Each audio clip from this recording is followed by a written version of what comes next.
I just want to say a welcome to everyone. I'm Jane Andrews. I'm the new president of the San Diego City League. Can't hear? Oh, how's this? Okay, I have to remember the angle. And I'm Marianne Vega Clancy. I'm the president of the North County League. so it's a pleasure really to see all of you. Before we start, truly, I want to emphasize something very important, that the League of Women Voters does not support or oppose any political candidate or political office. Our nonpartisan stance is a bedrock principle, and it is guided by our values. This is a book of the impact on issues for the League of Women Voters. You can buy it on Amazon. We are guided by our values, not by affiliations. But nonpartisan does not mean silent. During campaigns, we provide balanced information to help our voters make informed choices. That's empowering voters. But once elections are over, we hold elected officials accountable, regardless of their party affiliation. We hold them accountable when their policies conflict with our league values. And then we do speak out. That's not partisanship. That's defending democracy.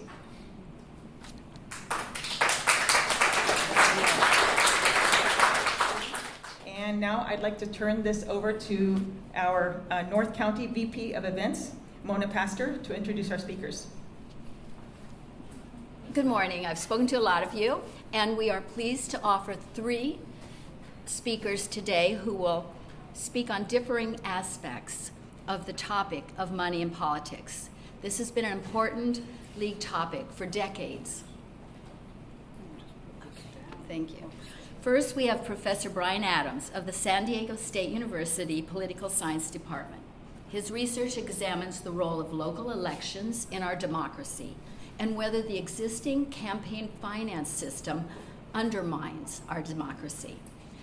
In addition to academic research, Brian is the author of the book Campaign Finance in Local Elections, Buying the Grassroots. And he has another book forthcoming on local politics, which will be published soon. He was a key speaker at last year's all-county webinar on this issue, and we are honored that he has returned today in person. Brian.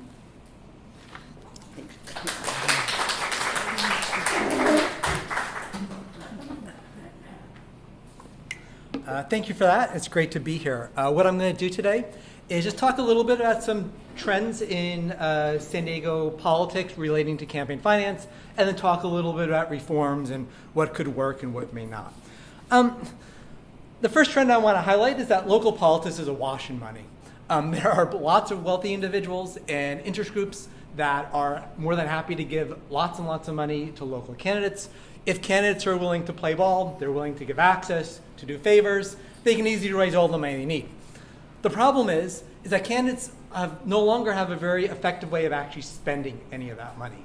It used to be that if candidates had a lot of money, they can run lots of TV advertising, and that would be somewhat effective at gaining votes. And they still do TV advertising, but it's actually not particularly effective anymore. Lots of people don't watch cable TV anymore, or they skip over the commercials. And you also, locally, you have to pay regionally for that advertising, even though many of the people in the region aren't actually living in the city in which you're running. So, and other forms of advertising, whether it be social media advertising, which can be very targeted, but no evidence that it's particularly effective, and also direct mail, those piles of junk mail that you get in your mailbox every election season. Also, very little evidence that it particularly sways voters. Given how partisan everything is now, it is really hard for candidates to sway votes. So they've got lots of money to try to do it, and they're really struggling to try to figure out how to use that money. Larry Turner, who ran for mayor of San Diego last November, is a really good example of this. He had lots of people willing to give him money, and even more that would have given him money if he ran a better campaign. But he just couldn't figure out a way to actually spend that money effectively. Todd Gloria was vulnerable. Public approval rating wasn't particularly good. And even though Turner had the money to run, he wasn't able to use that effectively. Now, in some ways, this is a good thing, right? That money you can't use that money to buy an election. And I think that's actually true. There's this myth out there that if you can raise a lot of money, you're guaranteed a victory in an election. And that's simply not true.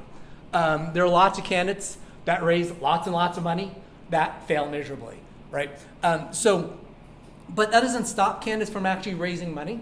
So we have this really bizarre situation now where candidates will raise all this money and then not know what to do with it and not actually have an effective way to actually spend it.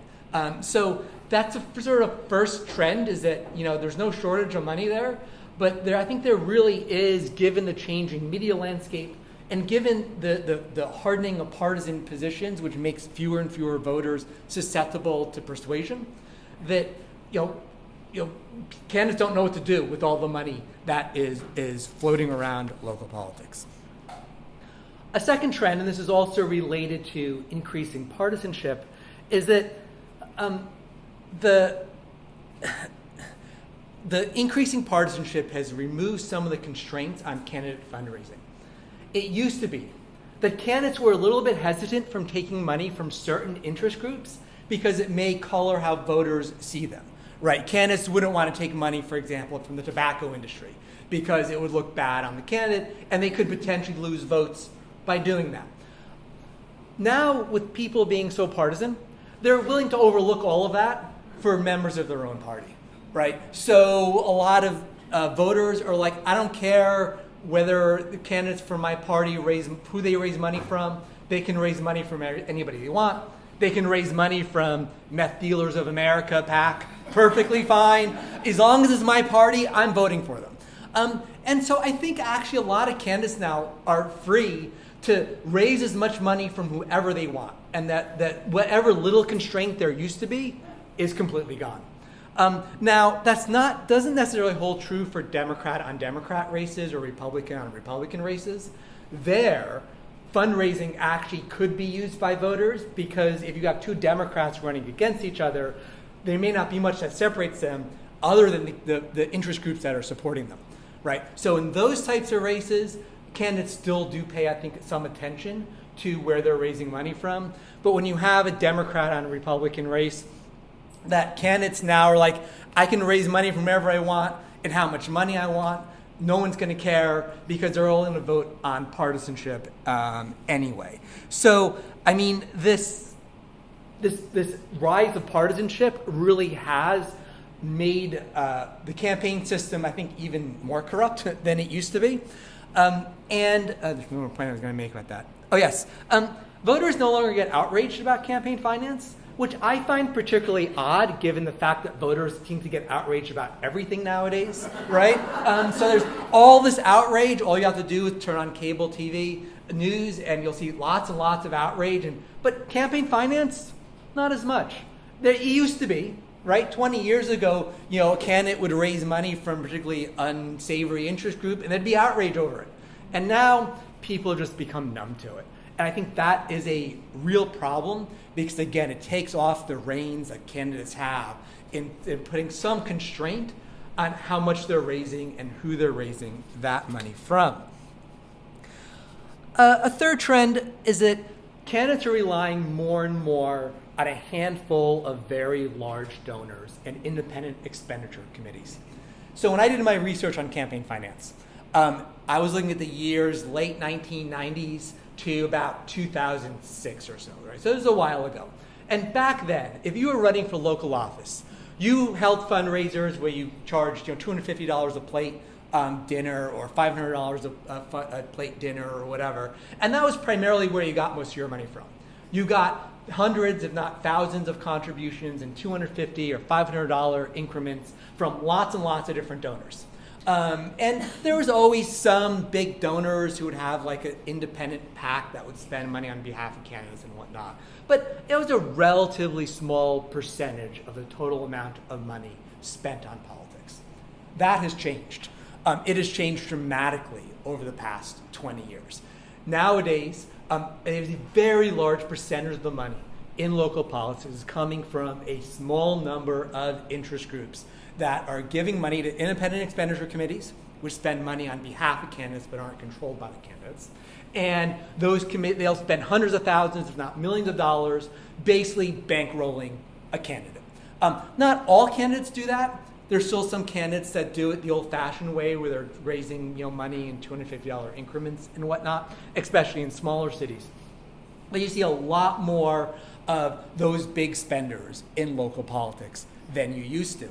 And that's obviously a real problem, because then those big spenders have a lot of influence over the candidates once they get elected, right? It used to be that if you had a candidate that was raising, $500,000 in $500 increments from thousands of donors, that any one donor isn't going to have a super amount of influence. They would have some, but it would be limited because they'd have lots of other donors that were giving as well. But if you have a candidate where 30% of their campaign spending was from one interest group, that obviously gives that interest group a lot more influence. So political scientists always struggle to really identify and document the influence of campaign contributions, because it's really hard to separate out the influence of donations versus the ideology of the candidate, because they often tend to be very similar.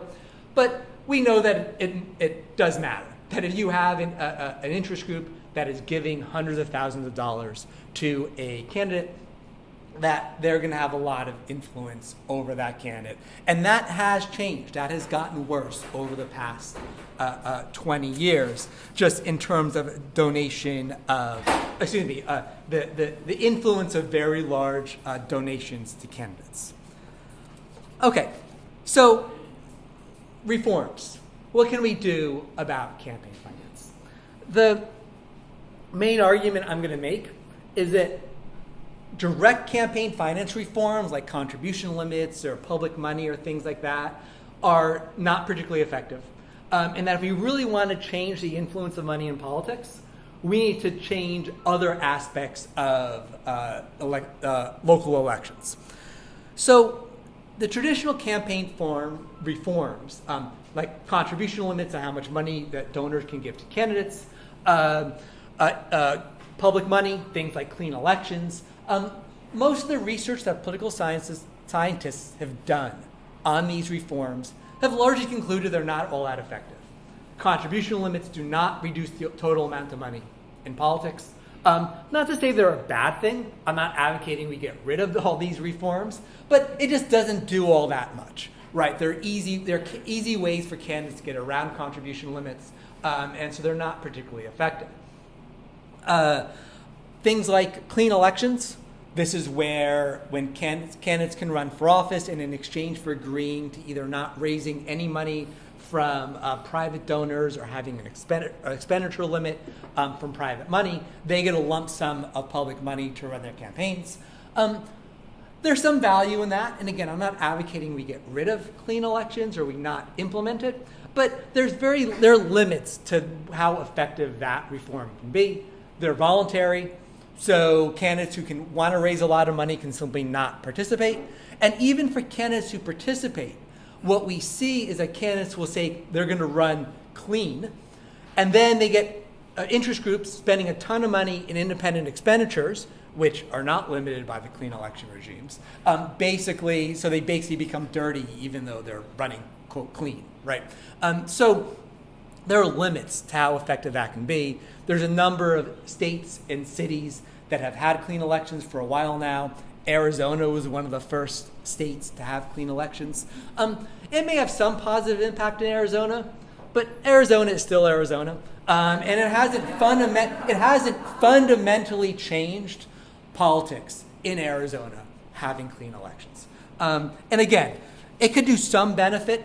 I mean, there has been some research that shows there's some value to having clean elections, but it's marginal. It's around the edges. The latest reform that a lot of advocates are proposing are democracy vouchers. Seattle is the first city to try this. This is where voters get vouchers that they can basically give to candidates, and the candidates can use those vouchers and exchange them for public money. There's some value to this. I actually like the idea of democracy vouchers, especially in smaller cities. I think actually they could work really well, but they're not a solution. There are limits, like with clean elections, to the effects that democracy vouchers can have. Candidates can opt out, and they can raise and spend as much as they want. As with clean elections, you can also, candidates that accept democracy vouchers, and if they accept democracy vouchers, they have to have expenditure limits and limits on fundraising and things like that. But they can also benefit from independent expenditures outside of their campaigns, and there's no restriction on that. And in fact, candidates in Seattle have been doing that. And candidates can actually manipulate voters to give them their vouchers. And many voters in Seattle actually didn't use their vouchers. So again, it could be some positive around the margins, but I wouldn't expect democracy vouchers to fundamentally change how local elections are run. Okay, so what do we do? First, I'd say we should give up on the idea of trying to limit the overall amount of money in politics. It'll never happen, right? And even if the Supreme Court tomorrow were to overturn its cases that basically equated campaign spending to speech and allowed government to limit money, I just can't see an effective way to actually do this that is fair to all candidates. I think it's just a fool's errand to try to take money out of politics, and especially in the partisan environment we find ourselves in, I just don't think it's going to be effective. So what else? What are some other options? Well, one thing is simply have better disclosure. And I know the league is working on this, which I think is a good thing. The simply having, if everybody knew what all the money that candidates were raising, that could really be beneficial. One of the problems we have now is that when journalists report on local campaign finance, they generally look at how much money the candidates are raising. But as I was saying before, most of the money now is actually coming from outside of the candidates. It's coming from these independent expenditure committees. And it's a lot harder to actually track all of that. So having better disclosure where voters can see, okay, if we add up all the money the candidate is spending plus all this independent spending, and we get a better total picture of where the money is coming from, who's supporting the candidate, and so forth, that could be valuable. Now, there's a limit to that, though, because as I was saying, with this hyper-partisan world that we live in, voters may not care all that much about where that money is coming from. But at least in some races, particularly when you get the Democrat on Democrat races, or Republican on Republican races, maybe better disclosure could actually put some constraints on elected officials and who they're raising money from, and so forth. Some other ways to try to deal with the issue of money in politics. And these all have to don't deal directly with the issue, but have some sort of positive impact, I would say. The first, and this is going to seem like an odd recommendation, is ranked choice voting. Ranked choice voting is where you get rid of primary elections, and then during the general election, voters rank the candidates, and you sort of have an instant runoff election. What ranked choice voting does is it reduces the number of elections the candidates have to run in from 2 elections to just 1. With only 1 election to run in, they actually, a shorter campaign season, and they actually raise less money. Or at least that would be my hypothesis. There hasn't been a lot of research on this about the effects of ranked choice voting on campaign finance. I did look a little bit at San Francisco when they moved to ranked choice voting when I was doing my book. And I did see actually a little bit of a decrease, not a lot, but somewhat of a decrease in the amount of money the candidates were raising because they only had to run in 1 election. Ranked choice voting is good for other reasons as well that I won't go into. But I think that could actually, things like that could simply reduce the amount of money in politics without having any type of campaign finance reform per se. Second thing, and I don't know how to do this, is to try to convince people to consider candidates that aren't well funded. Every election cycle, there are candidates that run these grassroots campaigns, these dark horse candidates that don't raise a lot of money, and they invariably lose. Even in small cities where you think you'd be able to run without a lot of money, they invariably lose. And voters just simply aren't willing to vote for those candidates. And I don't quite know why. There hasn't been really good political science research on this, of like sort of why voters won't consider a poorly funded candidate and actually vote for them. One reason may be that voters actually look at the amount of money that candidates raise as a sign of legitimacy, saying, oh, that people are giving money to that candidate, they must be pretty good, or at least they're not bad. Or this other candidate can't raise any money, no one wants to give them money, so therefore something must be wrong with them. That, of course, is a recipe for actually, it gives benefits to candidates for raising a lot of money from wealthy donors, right? And certainly we don't want to do that. I don't know how to get around that problem. I think part of it is you need to find ways to help unfunded candidates or poorly funded candidates from actually getting their message out. And it's very difficult for them to do so, right? Because candidates can say all sorts of things. And they can say really good things that voters like. But voters are skeptical of anything coming from the candidate. And it's really hard to provide voters good information, saying, okay, this is information about this candidate that's reliable, that is actually accurate, that's not coming from the candidate or not coming from the candidate's opponents, and you can base your vote on that.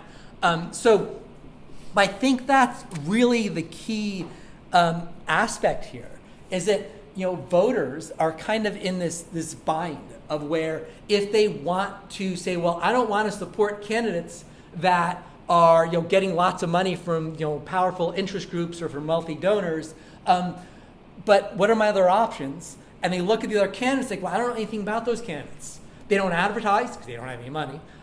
They say things, but I don't know if what they're saying is true or not. So for a lot of voters, it may just be safer to go with the established candidates that are raising tons of money. And therefore they don't support those candidates. But for me, that seems to be like the really important piece of this, is that we need to find ways so that voters have the information that they need to actually vote for candidates that they like, and that where candidates don't have to raise a lot of money to actually communicate with voters, right? I mean, most of the money that candidates spend is spent on advertising, spent on TV advertising, social media advertising, direct mail advertising, and that advertising, of course, costs a lot of money. And that's why they're raising all this money from these wealthy donors and whatnot. I'm out of time, right? So give me 30 seconds. That's why they're raising all of this money, because they have to communicate. We need to find ways in which that candidates can actually run campaigns where they don't have to spend money to actually advertise. So I will stop there, and thank you very much.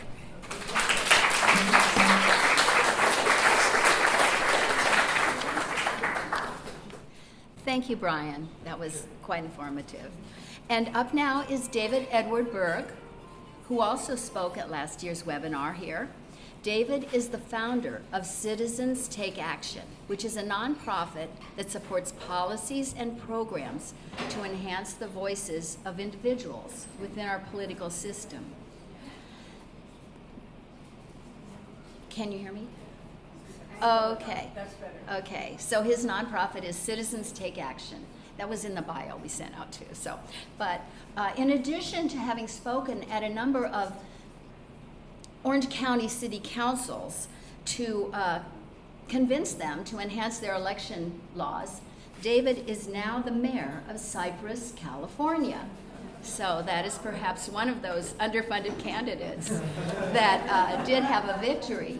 An attorney, he's also worked in Congress, coordinated statewide ballot initiatives, and clerked for 2 Superior Court judges. Thank you for returning in person this time, David.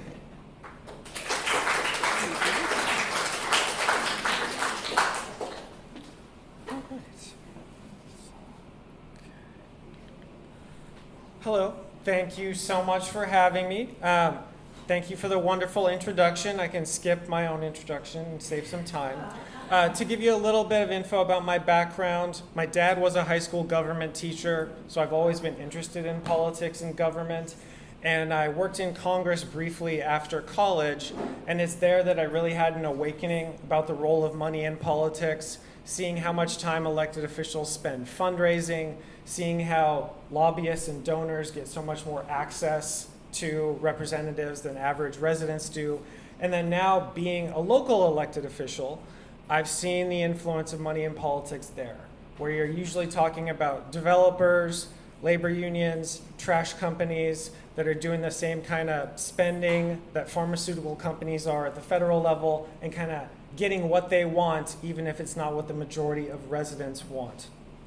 At Citizens Take Action, our core work sort of started out as focusing on a constitutional amendment at the federal level that would allow us to kind of undo the damage done by decades of Supreme Court decisions that let unlimited amounts of money flow into politics.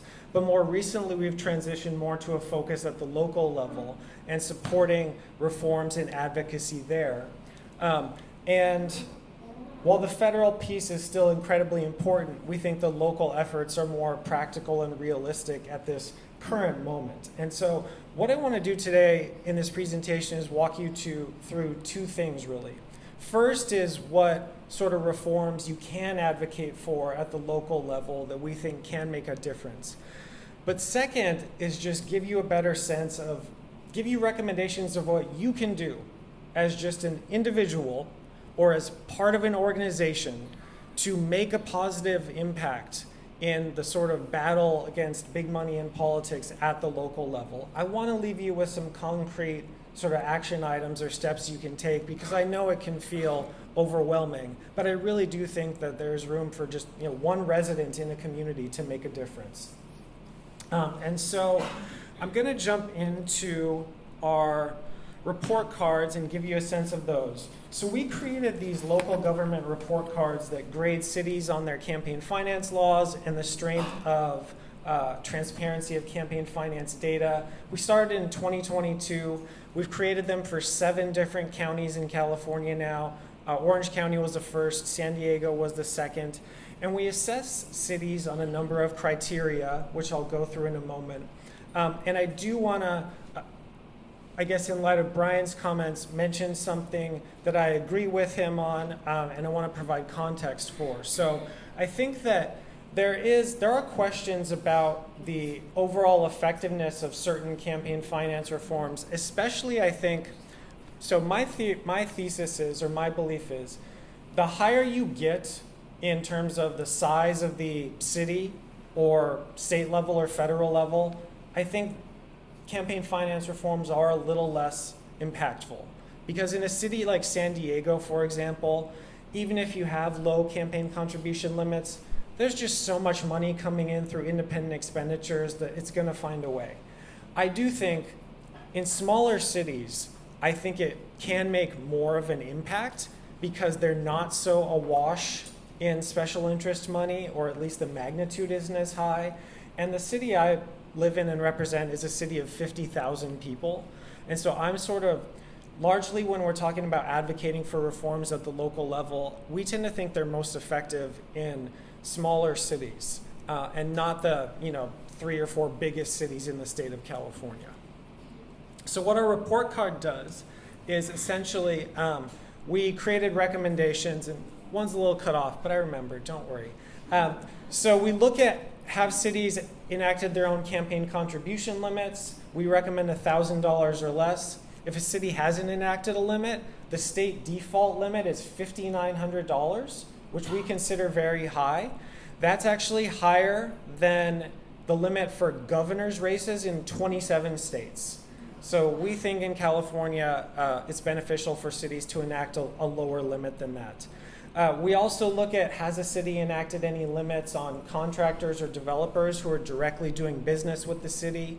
A state law, SB 1439, recently enacted some requirements or some limits in that area, but there are a number of loopholes, and so that's still something that a city can look at individually. We also look at, do cities have a fundraising window when they limit the amount of time during which candidates or elected officials can raise money? And then we look at the transparency. Do cities post the relevant forms that allow you to see the campaign contributions and the independent expenditures so you can know whose money is behind your elected officials? Do they put them on the city website in a place that's easy to access? Or some cities, they don't really post them at all. And so we want to make sure cities are putting that information out there. And then we also look at additional reforms like publicly financed elections or enhanced disclosure requirements or things of that nature. The key findings in San Diego County, so I'd love to tell you San Diego was terrible and you have so much work to do, but being truthful, San Diego is one of the better counties in the state of California. A majority of cities have enacted their own campaign contribution limits. When we did the study in 2023, the average limit in those cities was $535.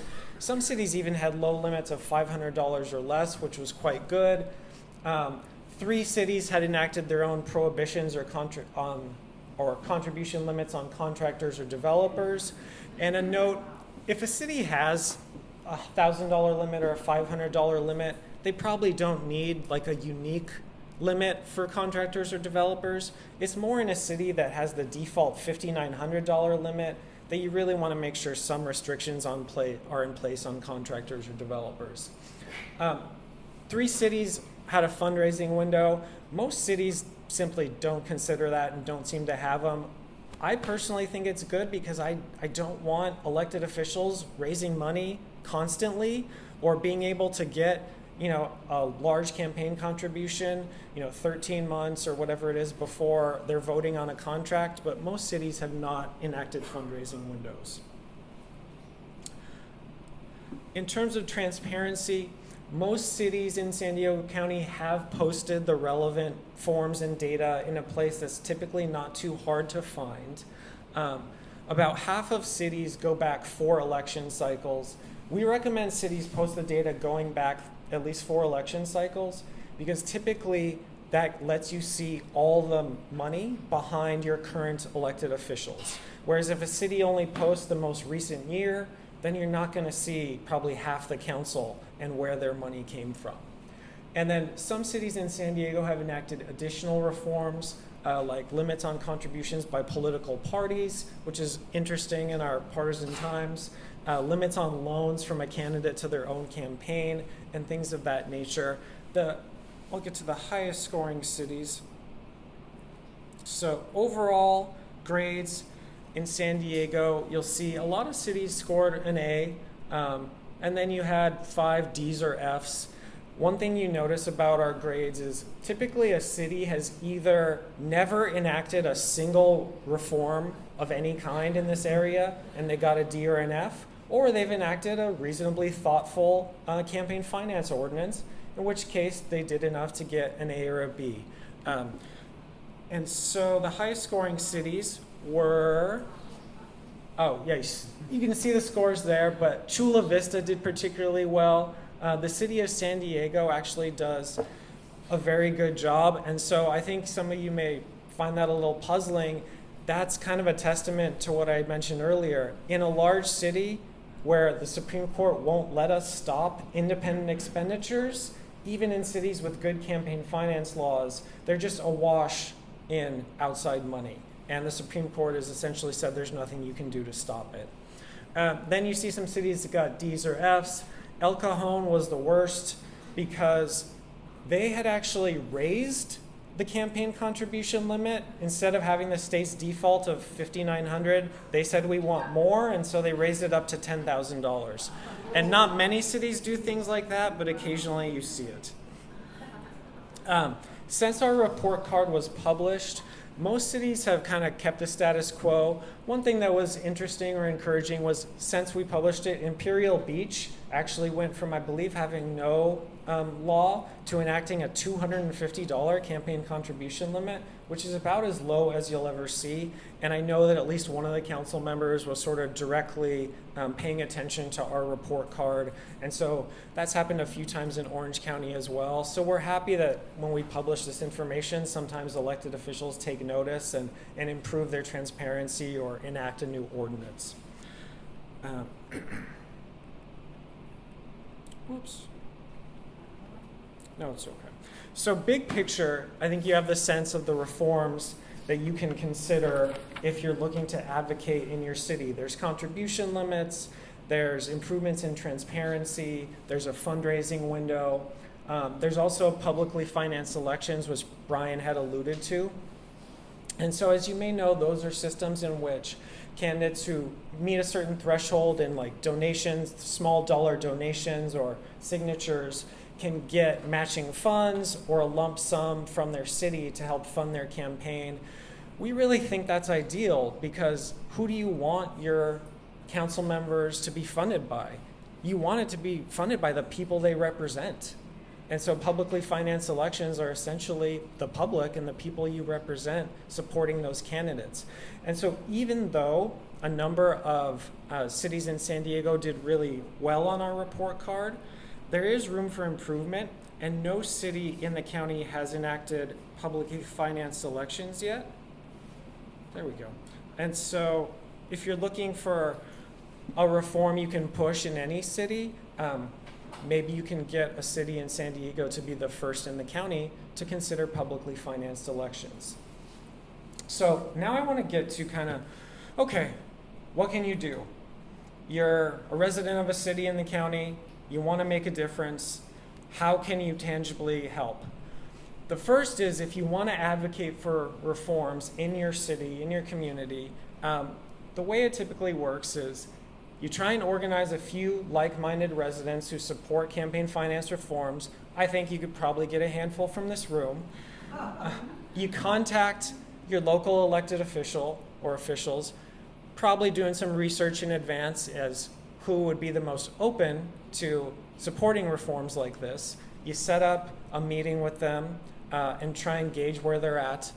You can also raise awareness of these issues through public comments at city council meetings, through letters to the editor, or through organizations like this. And then we can try and provide support as well. I've met with a few elected officials in San Diego County. I've been asked to go to council meetings and give a presentation, essentially telling a city what campaign finance reforms they can enact. And as I said, we have had cities that have changed their laws in response to our recommendations.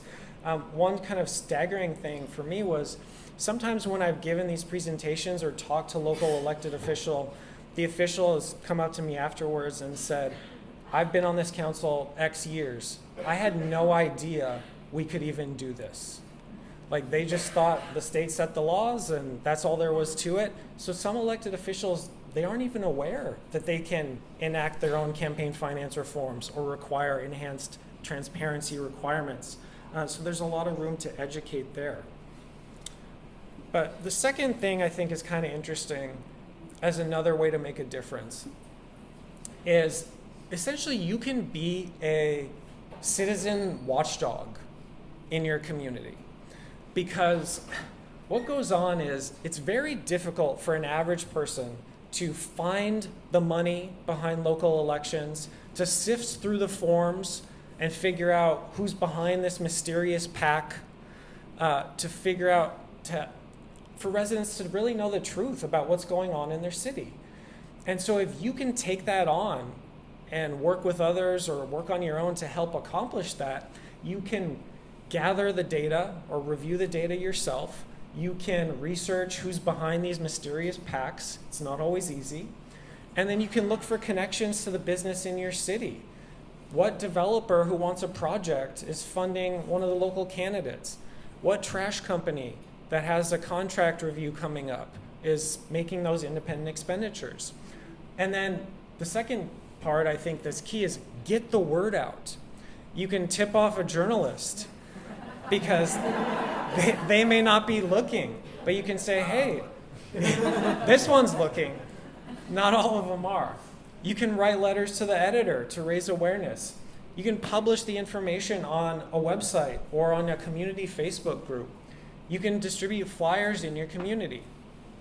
And I do want to say that I'm speaking from experience here. So in the city where I'm from, Cypress, in 2022, this group called the Safe Neighborhoods PAC spent $48,000 on mailers to support 3 local candidates. Do you think the PAC had anything to do with safe neighborhoods? It did not. The PAC was funded by the trash company and a local developer. And a resident who learned this information wrote a letter to the editor of our local paper basically outing hey, residents, these mailers you've been getting about safe neighborhoods are actually paid for by the trash company and a developer. Some residents were so fired up that they made copies of this letter, they distributed it door to door, and it's made a very tangible impact, in my opinion, in our community in terms of just waking people up to what's been going on and who's funding which candidates. And you don't necessarily see, immediate changes the next day, but I think in the long term, it has changed our community's awareness of what their local elected officials are doing. And I think this council that we currently elected and have in 2024 might be the first one in a decade that isn't the majority funded by the trash company or personal friends with the trash company.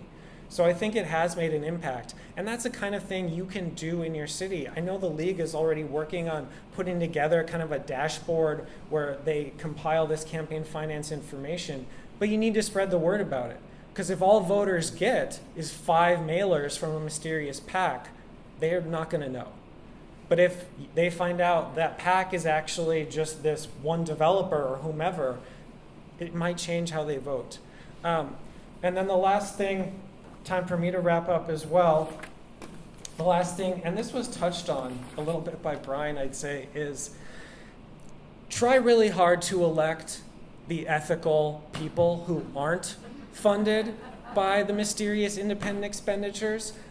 Do your homework, and if you get those people in office who are truly more independent minded, they're not going to be beholden to special interests. And I think that if you want to look at a basic thing you can do to help, just vet the candidates in your local races, figure out whose money's behind them, and pick the ones who seem like they're really focused on residents rather than cozied up to special interests. And so last thing I'll say is if you support our work, you can always donate or get involved at citizenstakeaction.org. We're a small grassroots organization. And my email, if you ever want to reach out to me, is simply david@citizenstakeaction.org. So thank you for having me, and I'm looking forward to continuing the conversation.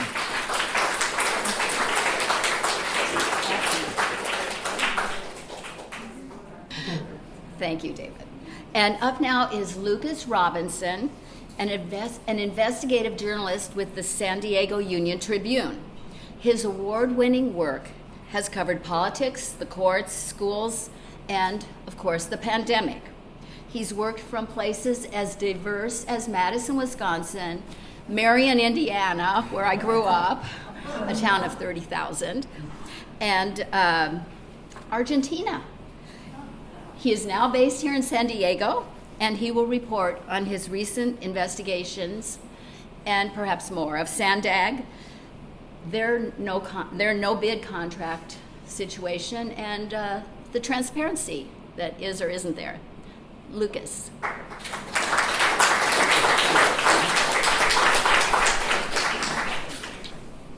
First off, I do want to say seeing El Cajon have an F was the least surprising thing I'll see all week. I could have closed my eyes and guessed that. So my name's Lucas. At the Union-Tribune, I've been there a little over 3 months now. I'm mainly our San Diego County government and politics reporter. Thank you. I'm mainly our county government and politics reporter, but my work also touches on SANDAG, which was the case in this story. And for those of you that don't know, we'll get into this. This is State Road 125. Who's familiar with this situation at SANDAG? A good amount of people. This epitomizes the contracting situation at the agency. Long story short is, for years they had a malfunctioning toll road. It was improperly collecting tolls. They covered up this fact, which didn't help, and then they rushed into no-bid contracts that they didn't scrutinize, and the vendor they chose didn't have the expertise to actually do what they were hired to do. So that's some of the things that we see at SANDAG. So moving along here, for those of you who don't, I want to just briefly summarize what SANDAG is. It's effectively the planning agency of the San Diego region. So when you think of SANDAG, you think of infrastructure. They build and maintain rail systems, bike lanes, build roads also, and then they have like an operational capacity, like with the collection of tolls, for instance. And so we were talking about this up here, because being from Orange County, I wasn't familiar with it. SANDAG is just, it's one kind of fiasco scandal after another up there. The most recent one being this toll road issue.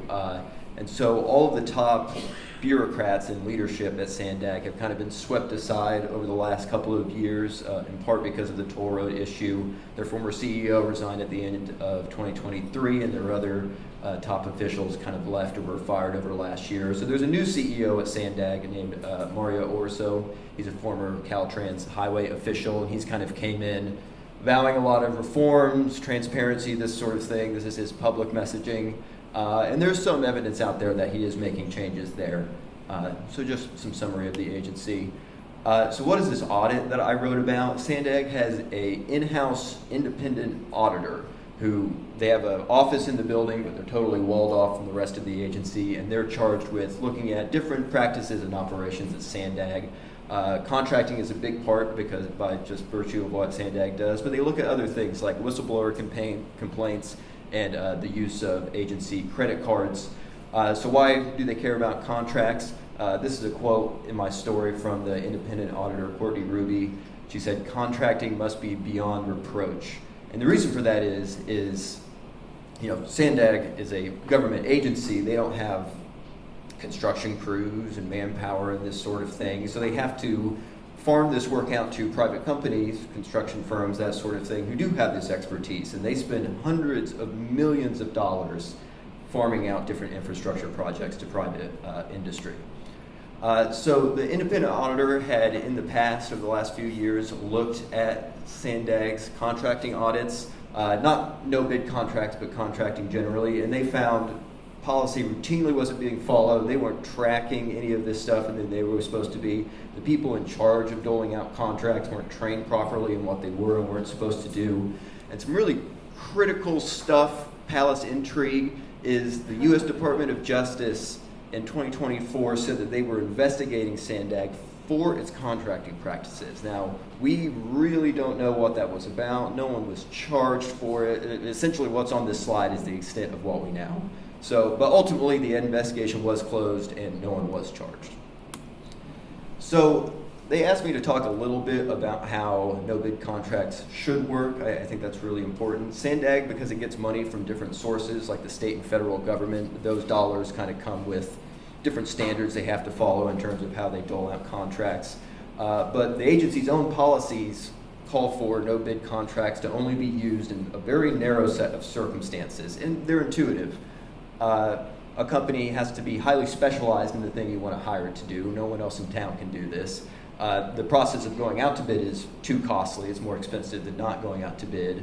Like I mentioned, existing expertise. And then this third one here is really critical, where you can have continued follow-on work for a contract. So you've competitively did a bid on the work before, the contractor needs more time, the scope of the work changes, and it's like, okay, they're already doing this, we'll just do a no-bid contract for them to extend the work they're doing.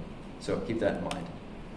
So the goodies, as we call them in the newspaper business of this, so they looked at 35 no-bid contracts. That's not all of the no-bid contracts SANDAG doled out in this year-and-a-half period of time. About 18% of all SANDAG contracts over this period of time, out of 1,400 or something, so you can do that math, I'm not going to, were no-bid contracts. And so total, all no-bid contracts was about $78 million, and the kind of sample size they had was about $44 million. So this is a lot of money. And with all these, it was just the basic documentation of how this was supposed to work was not included. Their computer system doesn't work in the right way to even track this stuff. Really another big thing is they approved 50 no-bid contracts over a single email, totally skirting any sort of the way this is supposed to go. Basically, like, here's all the lists, emails sent, no competitive process at all. The money is going to these companies. Another issue they had was the auditor theorized that SANDAG does such a poor job actually planning their projects. They don't know how much it's really going to cost in the first place. So there were companies who had a no-bid contract, and for one reason or another, they were like, we need more money to do this. And they had cost hikes reaching over 3,000% changes, 1,000% changes. And that was mainly due to and this is another one, lack of data metrics. They just aren't tracking like the performance measures of these contractors. You know, you're supposed to do this X, Y, and Z in the contract. They don't keep track of this, or they weren't keeping track of this at all. Another critical finding of the audit was that a handful of companies got repeated no-bid contracts from a small handful of SANDAG managers, which led auditors to theorize that the disproportionate amount of no-bid contracts these companies were getting, again, in a situation where their contracting practices are so poor, probably amounted to favoritism. One of those companies is this Kansas City firm called HNTB, and they were brought on to basically conduct oversight of the toll road system when they knew behind the scenes that it was going wrong. Clearly they did a great job at what they were tasked with doing. Another kind of critical thing to know is this isn't in the story because it's not part of the audit, but over this period of time, this company, HNTB, their main consultant on their SANDAG work was Kevin Faulkner, the former mayor of San Diego. There's a high cost of living, obviously. You know, I'm sure he's hand to mouth and, you know, needed a few $100,000 to help SANDAG with this. So that's a very critical kind of thing to keep in mind when you kind of want to paint a picture of how contracting works at the agency in this period of time. And then this wasn't even, I reread the audit yesterday and I missed this in the story, but it was interesting. A different company basically went to SANDAG and was like, we want a contract for our buddies and this other subcontractor, can you just give it to them? And they just gave them a no-bid contract, didn't scrutinize at all. They had no cost estimates, no review whatsoever of like if they were even able to do the work they were hiring them to do. It speaks for itself. So what has happened since then? And this is kind of important to know. So the period of time of this audit it's a little old. It was kind of mid-2022 to the end of 2023, before the new leadership has been in place at SANDAG.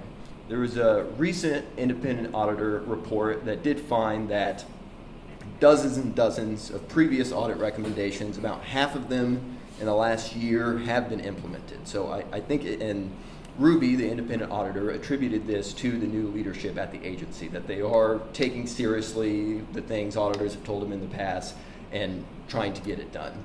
But the things that haven't been resolved involve contracting. And there's different reasons for this. One issue is SANDAG's own record-keeping system. They've had to change it multiple times, and each time it never can like track what they actually needed to do, so they kind of ping-pong back and forth with it. So they're doing another system change, and hopefully that will allow them to start tracking their contract information better and start complying with past audit recommendations. So yeah, I don't think that was the rest of my side. Thank you. Yeah.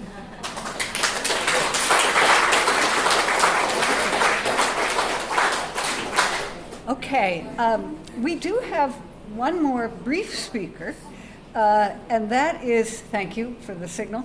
So the San Diego League has voted to have one of its items for emphasis in the coming 2-year period be a project that involves making a campaign finance dashboard. And Julianne C. and Kim Knox are the leaders of that, because they're the ones who know how technology works. And Julianne has been very involved in Vote 411. So I'm just going to have her come up and say a word or two about our work, and if you'd like to help out, we'd be glad.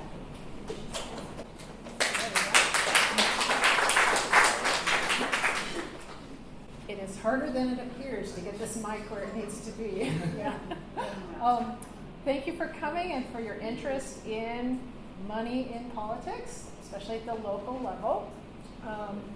We are interested in getting a campaign finance dashboard project off the ground locally so that we can share that information with voters, both through an online election guide, on the websites of the league locally, and also the league is known for its pros and cons presentations, its prop talks, talking about state and local ballot measures. And so adding the campaign finance background of some of these measures in that setting would be very interesting, I think. And especially if we're able to get enough volunteers, if we could have the county offices, the city offices, and also if we could do school boards. That would be very interesting indeed, because a lot of times a school board will have tremendous influence on people's lives, and they're not entirely sure where the money is coming from to support these candidates.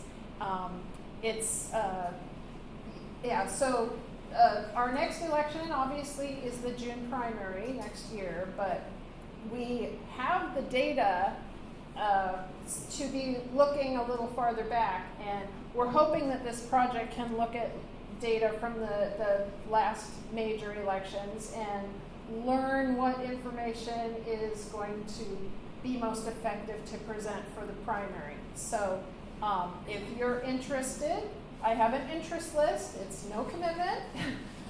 And I can talk to you more about what kinds of projects, what kinds of tasks you might be interested in doing.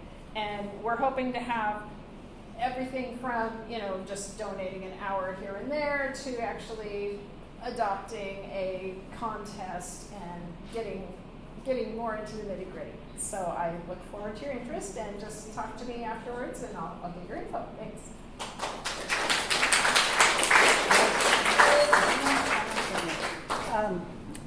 Thank you all. And our league will certainly be hearing more about this project. There'll be time to volunteer. So we are now at the Q&A. And one of the things I want to say is before everybody goes, we do want to get a picture of the room. So we'll do that as we wrap up the Q&A, and of course our speakers too. So do you want to go with the first one? The first two are kind of information.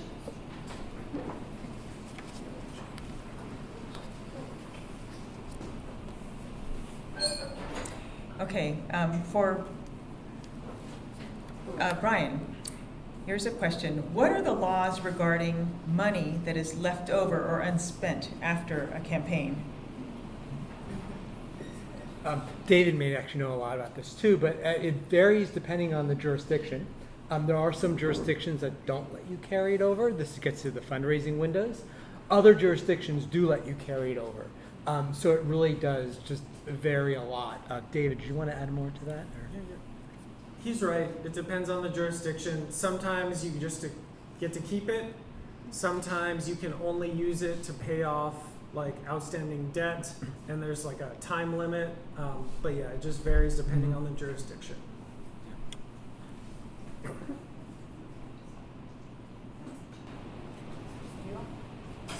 This is a different one. You want to do this? Okay. What websites contain campaign donations for candidates in San Diego County? Can you say that, Mike? David, you probably know most about that. But Well, do you know the best? So for cities, the information is on the cities, should be on the website. It's usually under the city clerk area or an area called like campaign finance disclosures or transparency. For the county, I know you have a county-wide website. What is it? So the San Diego County Registrar of Voters is the filing agency for county-wide positions, and also most of the school boards. The individual cities have their own depositories where the candidates file the information. But at none of these sites are you able to just call up a nice spreadsheet, a nice pie chart, and make sense of it. It's the individual filings.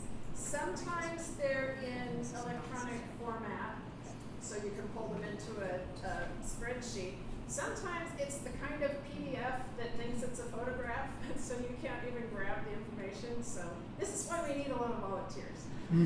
But again, the county is the depository for things like the hospital, the regional hospital candidates who run for office, their filings are there, and again, most of the school boards.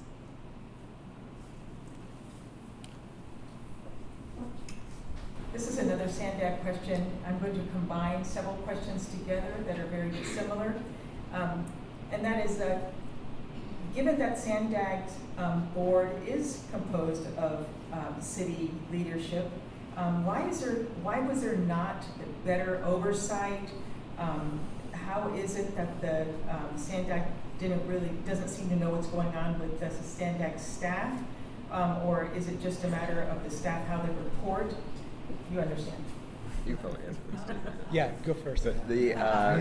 Well, with the toll road, and I meant to say this in the presentation, the independent auditor is a fantastic resource for the public and media because they have just access to the agency that we could never get. But they had found that the SANDAG leadership pretty much systematically covered up and purposely withheld information from the board of directors about the toll road issues.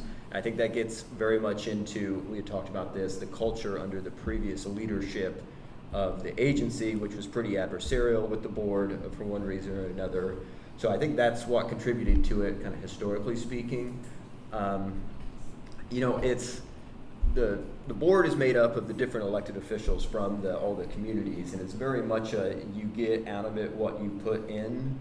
So, it's kind of different elected officials might take interest in it one way or another. I've been told by sources it's not uncommon for elected officials to show up, collect the per diem they get for going, and then leave after 30, 45 minutes. So it's kind of, I think that maybe answering it if you can get it right. Yeah, if I can just add two quick things to that. With the exception of the city of San Diego and the county supervisors, all the elected officials on the board are part-time. So they've got real jobs during the day, and then they do all their city work, in their spare time. And so a lot of them just don't have the capacity to do real oversight, right? I mean, if you're a part-time city council member from, La Mesa, you're not going to be able to spend hours a week overseeing SANDAG, even though you're supposed to be doing that.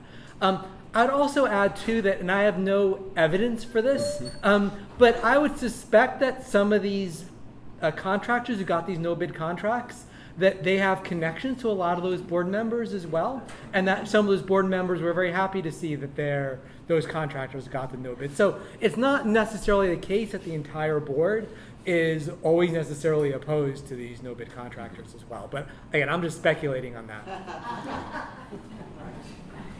Okay, sources of money may have become less important than previously. However, we have found that when we give prop talks on the ballot issues, that voters do care about who is funding ballot measures. Would you agree? Yeah, I think ballot measures are a different aspect because they're not as partisan, right? I mean, so that you don't have, a Democrat versus Republican type of thing. When I was talking about where voters are, for many voters, when they look at candidate races, partisanship is all that matters now. And that they're not going to pay attention to other things. But I would agree that ballot measures are a different ball of wax. And actually, there is a significant amount of research to show that actually the backers of a ballot initiative, who's backing it, actually does influence voter behavior. Thank you. Regarding the SANDAG audit again, did the audit look at donations from the contracting firms to members of SANDAG's board? No, but that was not part of the audit. That is a subject that really interests me, and you were kind of just getting at it just now. I think it would be very, well, I mean, the audit has found in the past that under the past leadership, it was pretty customary to, I mean, and this isn't the elected officials part of SANDAG, it's the bureaucrats themselves that run it. They would routinely wine and dine their kind of companies that they partnered with in Vegas and New York, I think, and that's kind of also how they went about their business under the old leadership.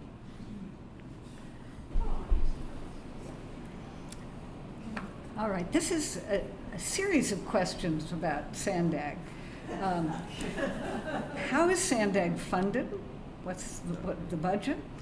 How is the leadership attained? Is it voted in or appointed? And then who oversees SANDAG? So how's it funded? So thank you. Yeah, I was like also trying to. So it's funded by a variety of sort. We were talking about this beforehand. I looked at a pie chart of this the other day. I would say the majority of its money comes from the state and federal government. I mean, you can basically think about SANDAG as like a pass-through agency for federal infrastructure funds. For instance, like under Biden, they had like the big infrastructure law, and so when they want to spend federal money on a project, it kind of has to go to the local agency on the ground who could then oversee the administration of that funding. SANDAG also has a half-cent sales tax that they collect in the county that is also a very big source of their funding. It's called Transnet. I think it was authorized in 2004. That sounds Second right. time, Yeah. It's been around for a while, and that's another big source of their funding that they use. And because that's taxpayer money, they kind of have different oversight committees in terms of, and they try to track how those local tax dollars are spent on projects. How is leadership of SANDAG attained, voted, or appointed?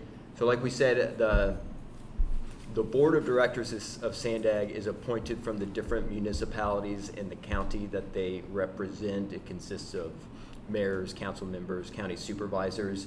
The SANDAG leadership of the bureaucracy, their CEO is appointed by the board. But in terms of like the underlings of the CEO, it's similar to any sort of agency where these are internal hires, like in any job that you would have. Who oversees SANDAG? Oh, that's a good one. I can actually answer that, Please. So the state government actually has authority over SANDAG. So SANDAG doesn't have like any home rule or city or charter or anything like that. So the state government through legislation can change SANDAG. In fact, they did a few years ago, they changed the voting patterns.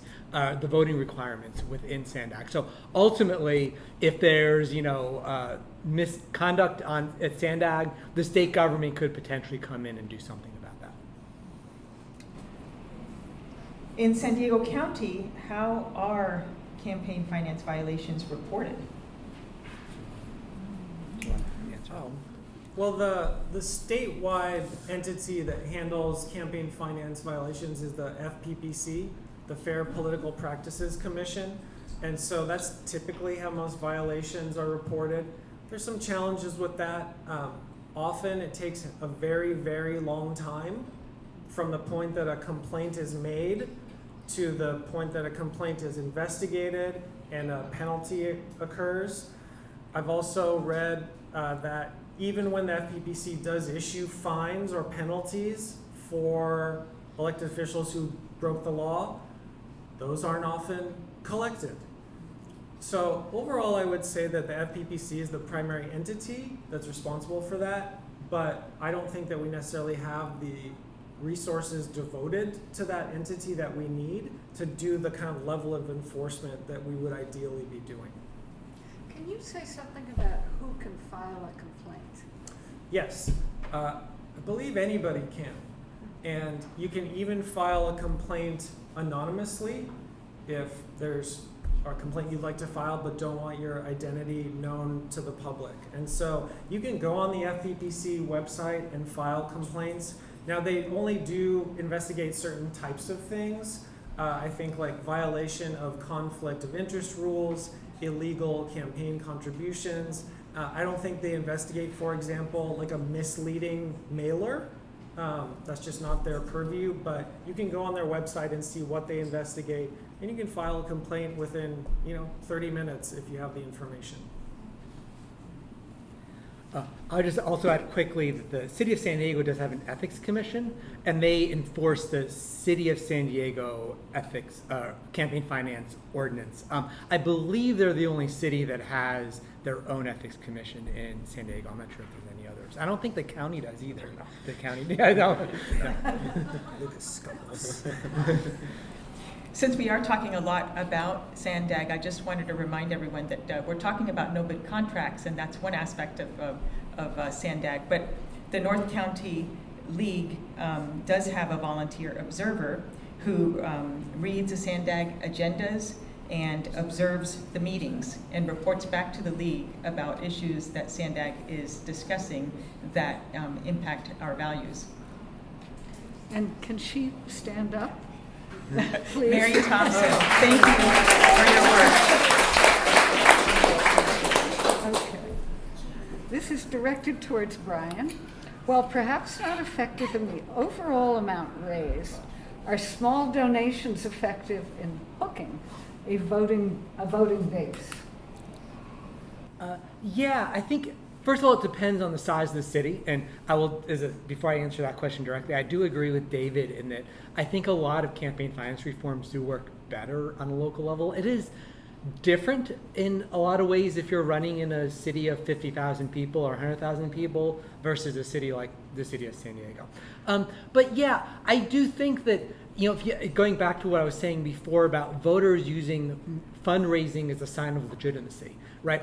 Small donations could actually do that, right? If you have a candidate that is raising, $20 donations from a whole bunch of people, I think other voters could look at that and say, yeah, this shows that this person's not a crazy. They actually are reasonable in some ways. All these people are willing to actually give them money. So I actually think that is a, if I'm advising a candidate running a grassroots campaign, collect at least some small amount of money, even if it's not going to be helpful for you to pay for advertising or whatnot, because it does send a signal to other voters that you are a legitimate candidate. You have some level of popular support. And I will note this is why a lot of the clean money regimes do require candidates before they get clean money to actually collect a small number of, a certain number of small donations to demonstrate their legitimacy, and that certainly can be valuable. Brian, can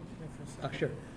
Yeah, and just a real life example, when I ran in 2022, there were, I think, 8 candidates, and I had the most contributions from individual donors in our city of any of the candidates, and I made sure to highlight that because I wanted voters to see, hey, I'm not, getting the bulk of my campaign funded by a developer. I'm knocking on doors. You can look at my contributors and see that it's people who actually live here. And so I do think if you can get support from residents, that does make an impact, and you want residents to see that you have support from the community. Oh, and one more thing before we move on. This is also how democracy vouchers are supposed to work as well, is that the idea is that if you can get these voters to give you your voucher, it shows that you are a legitimate candidate and sort of to build that sort of groundswell of support. I would love to see democracy vouchers tried in a small city to see if that actually happens. It'd be great, like in El Cajon, to actually see if it, because the only examples we have so far are in bigger cities, and Seattle is different than a city of 100,000 people or whatever. So that's also the idea behind them, is that it sort of it basically allows for these grassroots candidates to sort of generate amount of public support and public interest by doing that. All right, we have one last question, and it's kind of a big one.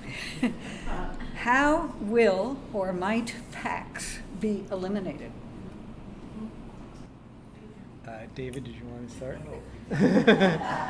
So, in my opinion, you can't eliminate super PACs or anything like that and without a constitutional amendment. Or the Supreme Court would have to dramatically change its composition and reverse decades of court decisions. Because essentially, a few court decisions have said that individuals can spend unlimited amounts of money to influence elections through independent expenditures. Corporations and unions can spend unlimited amounts of money through independent expenditures. So maybe Brian has another suggestion, but from my approach, it's the Supreme Court got us into this mess, and you would need to overturn those Supreme Court decisions to get us out of it with regards to super PACs and other PACs. Yeah, I agree we can't get rid of them, but I would go a step further. I don't know we want to get rid of them, because there's a value. If I want to start a PAC, say a Defense of Democracy PAC, and I want to raise money from different people who are opposing anti-democratic measures that various elected officials happen to be taking, that I should be able to do that.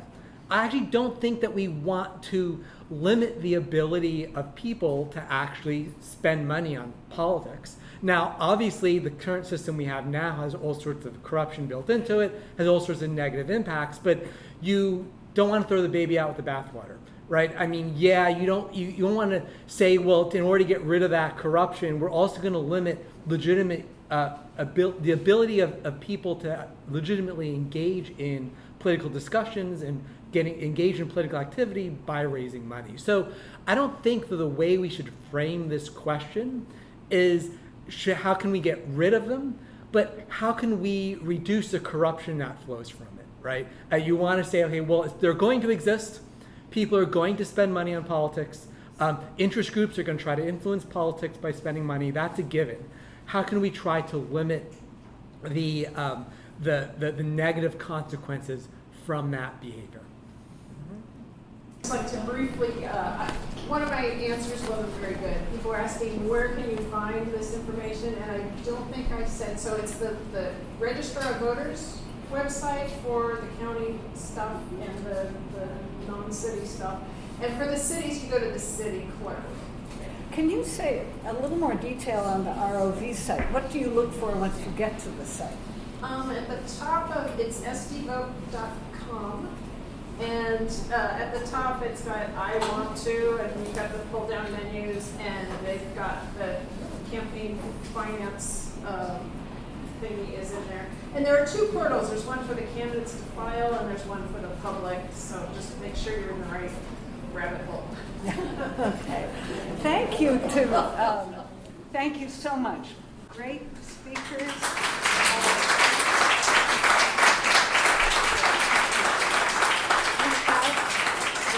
We have a little gift for each of you. Thank you. We hope you can use, but this has been a terrific program, and thank you all for being good listeners and questioners. And let's give them a round of applause.